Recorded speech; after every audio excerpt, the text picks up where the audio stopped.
പരിശുദ്ധ സുവിശേഷം ശ്രമിക്കാം. സമാധാനം നിങ്ങളോടുകൂടെ.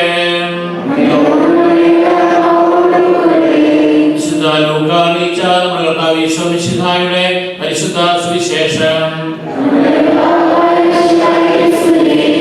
ധനികനായ ഒരു മനുഷ്യൻ ഉണ്ടായിരുന്നു.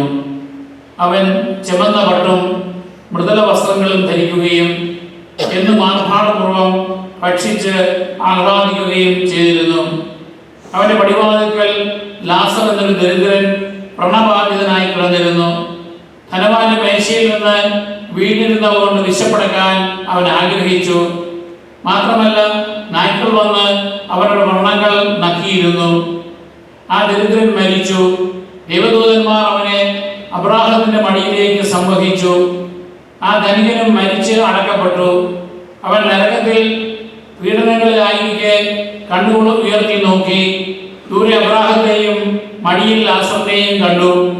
അവൻ വിളിച്ചു പറഞ്ഞു, പിതാവായ അബ്രാഹമേ, എന്നിൽ കനിയണമേ. വിരൽത്തുമ്പ് വെള്ളത്തിൽ മുക്കി എന്റെ നാവ് തണുപ്പിക്കാൻ ലാസറിനെ അയക്കണമേ. എന്നാൽ ഞാൻ ഈ അഗ്നിജ്വാലയിൽ കിടന്ന് യാതന അനുഭവിക്കുന്നു. അബ്രാഹാം പറഞ്ഞു, മകനെ, നീ ഓർമ്മിക്കുക, നിനക്ക് ജീവിതകാലത്ത് നല്ലതൊക്കെയും ലഭിച്ചിരുന്നു, ലാസറിനോ ദോഷമായവയും. ഇപ്പോൾ അവൻ ഇവിടെ ആശ്വസിക്കപ്പെടുകയും നീ യാതന അനുഭവിക്കുകയും ചെയ്യുന്നു. ഇതിനു പുറമെ ഞങ്ങൾക്കും നിങ്ങൾക്കും മധ്യേ ഒരു വലിയ ഗർത്തം സ്ഥാപിക്കപ്പെട്ടിരിക്കുന്നു. അതിനാൽ ഇവിടെ നിന്ന് നിങ്ങളുടെ അടുത്തേക്ക് വരാൻ ആഗ്രഹിക്കുന്നവർക്ക് അത് സാധിക്കുകയില്ല. അപ്പോൾ അവൻ പറഞ്ഞു, പിതാവേ, അങ്ങനെയെങ്കിൽ അവനെ എന്റെ പിതൃഭവനത്തിലേക്ക് അയക്കണമേ എന്ന് ഞാൻ അപേക്ഷിക്കുന്നു. എന്നാൽ എനിക്ക് 5 സഹോദരന്മാരുണ്ട്. അവരും പീഡനങ്ങൾ ഈ സ്ഥലത്ത് വരാതിരിക്കേണ്ടതിന് അവൻ അവർക്ക് സാക്ഷ്യം നൽകട്ടെ. അബ്രാഹാം പറഞ്ഞു, അവർക്ക് മോശയും പ്രവാചകന്മാരുമുണ്ടല്ലോ, അവരെ കേൾക്കട്ടെ.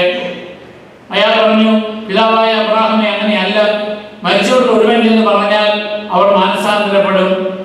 അബ്രാഹാം അവനോട് പറഞ്ഞു, മോശയും പ്രവാചകന്മാരെയും കേൾക്കുന്നില്ലെങ്കിൽ മരിച്ചവരിൽ നിന്ന് ഒരുവൻ ഉയർത്താലും അവർക്ക് ബോധ്യപ്പെടുകയില്ല.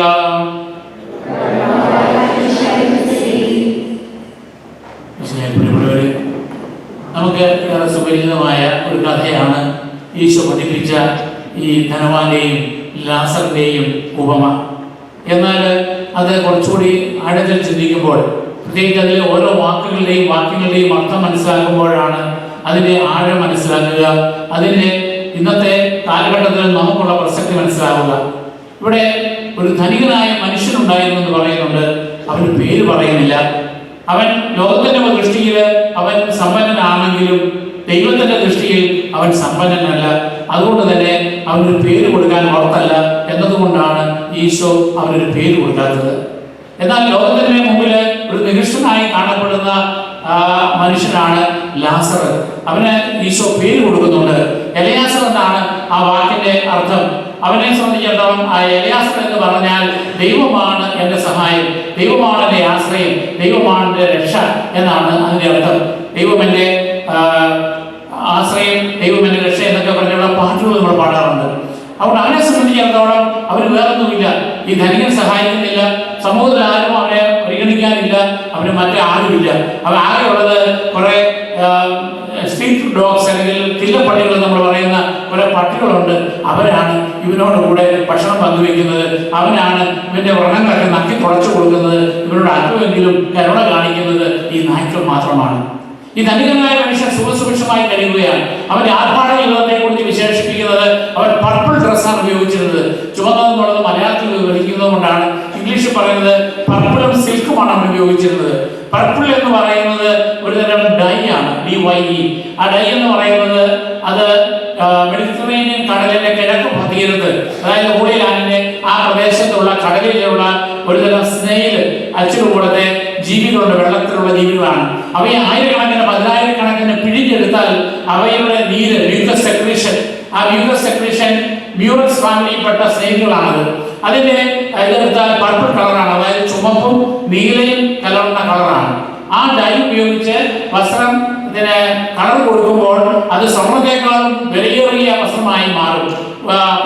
നടപടി പുസ്തകത്തില് ലിഡിയ എന്ന് പറയുന്ന സമ്പന്നയായ ഒരു സ്ത്രീയുടെ മാനസാന്തരത്തെ കുറിച്ച് പറയുന്നുണ്ട്. അവൾ അവരുടെ കച്ചവടം അതായിരുന്നു. അതായത് ഈ ഇങ്ങനെ പർപ്പിൾ ഡൈ വിൽക്കുന്ന അങ്ങനെയുള്ള വസ്ത്രം വിൽക്കുന്ന ഒരു ധനികയായ സ്ത്രീ ആയിരുന്നു. അവൾ മനസ്സാന്തരപ്പെടുന്നുണ്ട്.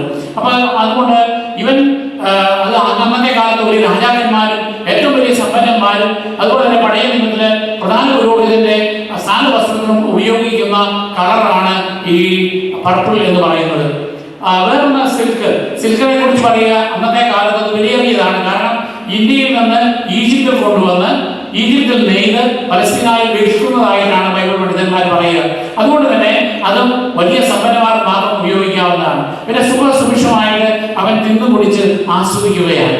പക്ഷേ അവന്റെ പടിവാതിൽ കിടക്കുന്ന ലാസറിനെ കുറിച്ച് അവൻ ചിന്തിക്കുന്നില്ല എന്നല്ലാതെ വേറെ ഒരു പാപവും അവൻ ചെയ്തതായിട്ട് പറയുന്നില്ല. പക്ഷേ അവന് ശിക്ഷാവിധി ഉണ്ടാവുകയാണ്.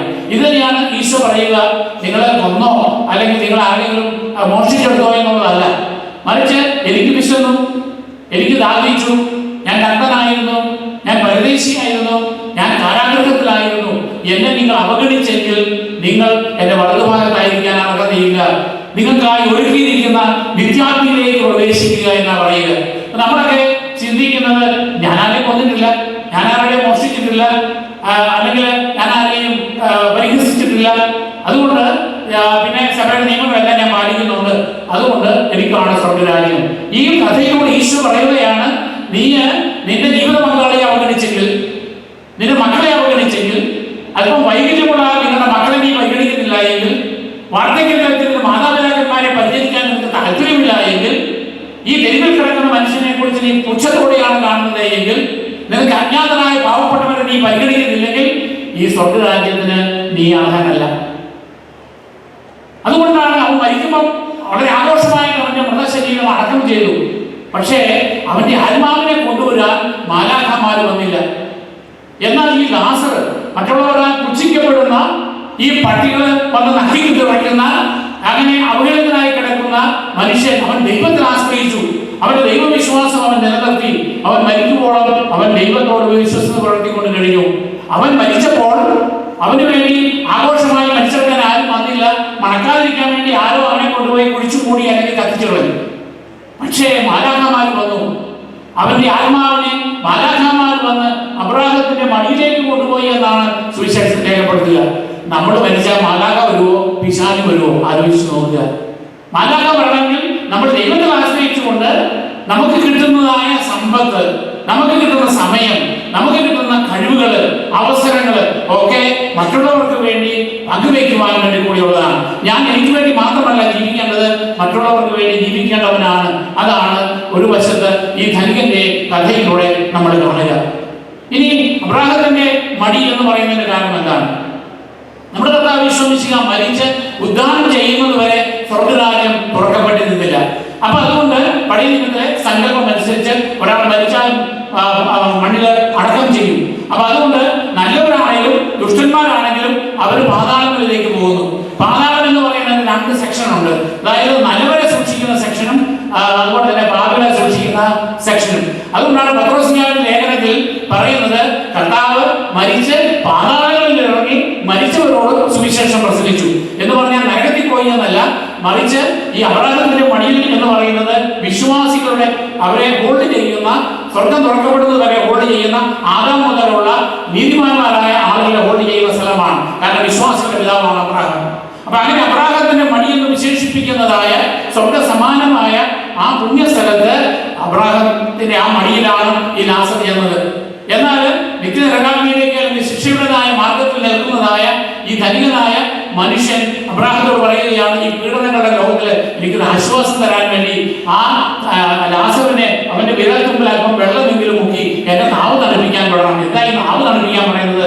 ഈ നാവ് കൊണ്ടാണ് ഇവൻ ജീവിതം ആസ്വദിച്ചത്.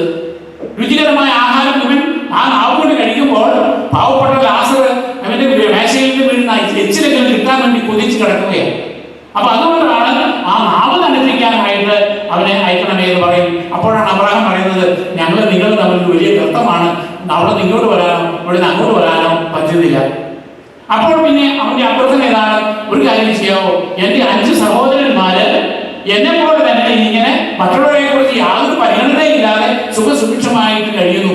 അവരെങ്കിലും ഈ പീഡനങ്ങളുടെ ലോകത്തിലേക്ക് വരാതിരിക്കാൻ വേണ്ടി ഈ ഈ ലാസറിനെ ആ കാര്യം അറിയിക്കാനായിട്ടൊന്ന് വിടണമേ എന്ന്. എന്താണ് ഈ 5 നമ്പർ പ്രത്യേകം എടുക്കാൻ കാരണം? ബൈബിളിലെ ഓരോ വാക്കുകൾക്കും പ്രത്യേകമായ പ്രസക്തിയുണ്ട്. ഈ 5 എന്ന് പറയുന്ന നമ്പർ കഴിയുമ്പോൾ 6ാമത്തെ ഒരു സഹോദരൻ ഈ ധനികനായ മനുഷ്യൻ 6 അപൂർണതയുടെ നമ്പറാണ്. 7 കൊണ്ടാണ് പൂർണ്ണത ഉണ്ടാകുന്നത്. ശാബതം എന്ന് പറയുന്നത് പോലെ ഇന്നത്തെ ആദ്യത്തെ വായനയിൽ നമ്മൾ ആ 7ന്റെ പ്രാധാന്യം പറയുന്നുണ്ടായിരുന്നു. ഈ 7 ആകുന്നത് ലാസർ കൂടെ ചേരുമ്പോഴാണ്. അപ്പൊ നമ്മളുടെ ജീവിതത്തില് നിങ്ങളെ ഭാര്യയും ഭർത്താവും മക്കളും ഒക്കെ ഉണ്ടെങ്കിലും ഈ ലാസറാകുന്ന 7ാമൻ കൂടി ഉണ്ടെങ്കിലേ ഉള്ളൂ ദൈവത്തിന്റെ സന്നിധിയിൽ പൂർണ്ണത പ്രാപിക്കുകയുള്ളൂ. ഇനി അപ്പോഴും അദ്ദേഹം അബ്രഹാം പറയുകയാണ്, ഈ നിങ്ങൾക്ക് മോശയുണ്ട്, പ്രവാചകന്മാരുണ്ട്, അവരെ അവർ ശ്രമിക്കട്ടെ. അവരെ ധിക്കരിക്കുകയാണെങ്കിൽ, പഴയകാലത്ത് പ്രവാചകന്മാരെ ധിക്കരിക്കുകയും അപമാനിക്കുകയും പീഡിപ്പിക്കുകയും കൊല്ലുകയും ചെയ്യുന്ന പാരമ്പര്യമുണ്ട്. അത് ഇന്നുമുണ്ട്. അങ്ങനെയാണ് എങ്കിൽ ഇനി മരിച്ചവരുടെ എന്ന് പറഞ്ഞാലും ഇവരാരും വിശ്വസിക്കാൻ പോകില്ല. ലാസർ മരിച്ചു ഉയർത്തു, അവർ വിശ്വസിച്ചോ? അതുപോലെ തന്നെ ഈശോ വേറെ പലരെ ഉയർപ്പിച്ചു. അവരാരും ഈശോയുടെ ഉദ്ധാനത്തിന്റെ വേളയിൽ 500ഓളം പേര് ജെറുസലേമിലെ സൗകുടികളിൽ വെറുതെ വന്ന് സാക്ഷ്യം വഹിച്ചെന്ന് പറയുന്നുണ്ട്. ആരെങ്കിലും വിശ്വസിച്ചോ? അതുപോലെ തന്നെ ഈശോ തന്നെ മരിച്ചു ഉദ്ധാനം ചെയ്ത ശേഷം അതിന് സാക്ഷ്യം വഹിച്ച പടയാളികൾ ഉണ്ടായിരുന്നു. അവർ പറഞ്ഞപ്പോൾ പുരോഹിതന്മാരെന്താ പറഞ്ഞത്? അവർക്ക് കൈക്കൂലി കൊടുത്തിട്ട് പറഞ്ഞു അവനെ ഈശോയുടെ ശിഷ്യന്മാർ കട്ടുകൊണ്ട് പോയെന്ന് പറയാൻ പറഞ്ഞു, അവന്റെ ബോഡി. അപ്പൊ അതുകൊണ്ടാണ് ഇവിടെ വന്ന് ആര് വന്ന് പറഞ്ഞാലും നിങ്ങൾക്ക് നൽകപ്പെട്ടതായ പുരോഹിതന്മാര്, മെത്രാന്മാര്, സഭ പഠിപ്പിക്കുന്ന കാര്യങ്ങൾ അനുസരിക്കുന്നില്ലെങ്കിൽ ഈ സ്വർഗത്തിൽ നിന്ന് ഇനി അങ്ങനെ പറഞ്ഞാലും അവരാരും വിശ്വസിക്കുകയില്ല. അപ്പൊ അതുകൊണ്ട് നമ്മളോട് തന്നെ ചോദിക്കേണ്ടതായ ഒരു കാര്യമുണ്ട്. നമ്മൾ ഇങ്ങനെ നമ്മൾ പറയും എനിക്കെന്നെ പറ്റി ബാങ്ക് ബാലൻസ് ഒന്നുമില്ല, അതുകൊണ്ട് ഞാൻ വലിയ ധനികന്മാരൊന്നും പറ്റുമല്ല, അതുകൊണ്ട് എന്നെ പറ്റിയല്ല പറയുന്നത്. നമ്മളെല്ലാവരും ധനികന്മാരാണ്. ആരോഗ്യമുണ്ടോ? ആ ആരോഗ്യം നിന്റെ സമ്പത്താണ്. നിനക്ക് സമയമുണ്ടോ? അത് നിന്റെ സമ്പത്താണ്. നിനക്ക് കഴിവുകളുണ്ടോ? അത് നിന്റെ സമ്പത്താണ്. അപ്പൊ നമ്മുടെ ആ കഴിവുകളായാലും സമയമായാലും നമ്മുടെ താലന്തുകളാണെങ്കിലും അത് മറ്റുള്ളവർക്ക് വേണ്ടി പ്രയോജനപ്പെടുത്താതെ ദൈവസന്നിധിയിൽ നമ്മൾ നീതീകരിക്കപ്പെടുകയില്ല, സ്വർഗരാജ്യത്തിൽ ചെന്ന് എത്തുകയില്ല. അതുകൊണ്ട് തന്നെ നമ്മൾ ഈ 5 സഹോദരന്മാരെ പോലെയാണ് നമ്മൾ ഇന്ന് ഈ ഭൂമിയിൽ കഴിയുക. അതുകൊണ്ട് നമ്മളിൽ ഉണ്ടാകേണ്ട മാറ്റം, അന്ന് ഈശോയെ സംബന്ധിച്ചിടത്തോളം ഈശോ ആരെ പറ്റിയാണ് പറയുക? ഫരീസയരെ കുറിച്ച്, ദൈവജ്ഞനെ കുറിച്ച്, സദൂക്കാരെ കുറിച്ച് ഈശോയുടെ കുറ്റം ആരോപിക്കാൻ നടക്കുന്ന ആളുകൾ. അവർ പലരും മനസ്സാക്കപ്പെട്ടില്ല. 40 കൊല്ലം കഴിഞ്ഞപ്പോൾ ജെറുസലേം ആക്രമിക്കപ്പെടുകയും അവർ നശിപ്പിക്കപ്പെടുകയും ചെയ്തതുപോലെ മരണസമയത്ത് നമ്മളെ സ്വീകരിക്കാൻ മാലാഖമാർ വരാതെ, പിശാചുകൾ വരാതിരിക്കാനായിട്ട് നമുക്ക് ശ്രദ്ധിക്കാം.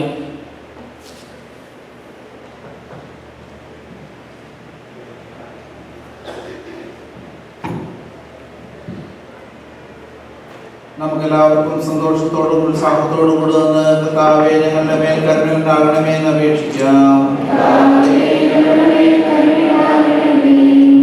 രക്തത്താൽ വീണ്ടെടുക്കുകയും രക്തസാക്ഷികളുടെ ചുടുനിർത്താൽ പരിപോഷിപ്പിക്കുകയും ചെയ്ത സഭയ്ക്ക് പ്രയാസങ്ങളെയും എതിർപ്പുകളെയും നേരിടുന്നതിനും പ്രേക്ഷിത ദൗത്യം വിജയപ്രദമായി തുടരുന്നതിനും ശക്തി നൽകണമെന്ന് ഞങ്ങൾ അപേക്ഷിക്കുന്നു.